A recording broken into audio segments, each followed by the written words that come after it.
food crops like sugarcane, corn and rice. And the Indian government officially says that only surplus grains or food unfit for consumption will be diverted to ethanol. But in practice, the story seems to be different. Look at this.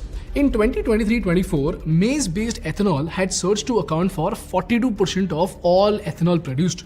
But the sad truth is that in 2023, India also faced a maize shortfall of 5 million tons because farmers increased supply to ethanol companies.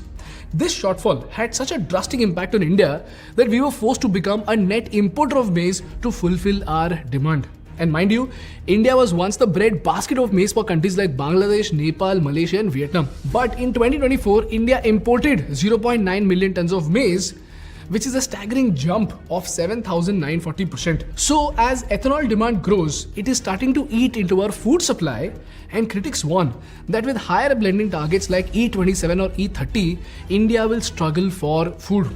So again, why? Because farmers would rather supply to ethanol companies than to sell to the consumers, because the demand from ethanol companies is higher and the price could also be sometimes better. So again, if the policy was slowly implemented by 2030, this wouldn't be a problem. But if there is a sudden demand in the market for sugarcane and maize, it spikes the prices and the purpose of having cheap fuel gets defeated.